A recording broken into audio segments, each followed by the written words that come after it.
ঘোষণা করা হলো আসামের অভিভাবক মন্ত্রীদের তালিকা। শ্রীভূমি এবং হাইলাকান্দি জেলার অভিভাবক মন্ত্রী হলেন কৌশিক রায়।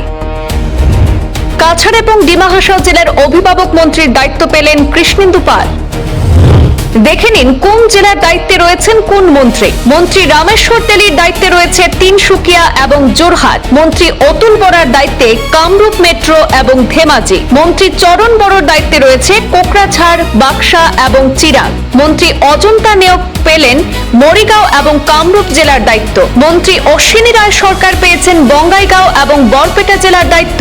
মন্ত্রী অশোক সিংহল দায়িত্ব পেলেন দরং এবং ধুবড়ী জেলার। মন্ত্রী বিমল বরাকে অভিভাবক মন্ত্রী করা হয়েছে শিবসাগর এবং চড়াইদেওয়ে। মন্ত্রী বিশ্বজিৎ দৈমারীকে অভিভাবক মন্ত্রী করা হলো নলবাড়ী এবং শোণিতপুর জেলার। মন্ত্রী জয়ন্ত মল্ল বড়ুয়া পেলেন তামুলপুর এবং গোয়ালপাড়া এই দুই জেলার অভিভাবক মন্ত্রীর দায়িত্ব। বরাকের মন্ত্রী কৌশিক রায়কে দেওয়া হলো শ্রীভূমি জেলা এবং হাইলাকান্দি জেলার দায়িত্ব।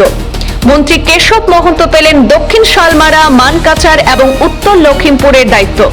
মন্ত্রী কৃষ্ণেন্দু পালকে করা হলো ডিমা হাসাও এবং কাছাড় জেলার অভিভাবক মন্ত্রী। মন্ত্রী নীলিমা দেবীকে দায়িত্ব দেওয়া হয়েছে বজালী এবং উদালগুড়ি জেলার। মন্ত্রী পীযূষ হাজরিকার দায়িত্বে রয়েছে নগাঁও, হুজাই, কার্বি আংলং এবং পশ্চিম কার্বি আংলং। মন্ত্রী রনোজ পেগু পেলেন বিশ্বনাথ এবং গোলাঘাট জেলার দায়িত্ব। মন্ত্রী সুশান্ত বরগোহাইকে দেওয়া হলো মাজুলি এবং ডিব্রুগড় জেলার অভিভাবক মন্ত্রীর দায়িত্ব। আসাম সরকারের বিভিন্ন জেলার উন্নয়নমূলক কার্যক্রম আরও গতিশীল করতে অভিভাবক মন্ত্রীদের দায়িত্ব বন্টনের তালিকা আজ ঘোষণা করেছেন মুখ্যমন্ত্রী ডক্টর হিমন্ত বিশ্ব শর্মা। সামাজিক যোগাযোগ মাধ্যমে সেই তালিকা প্রকাশ করে জানিয়েছেন সংশ্লিষ্ট মন্ত্রীরা জেলা প্রশাসনের সঙ্গে সমন্বয় রেখে জেলার উন্নয়ন এবং জনকল্যাণমূলক কাজকে আরও ত্বরান্বিত করবেন।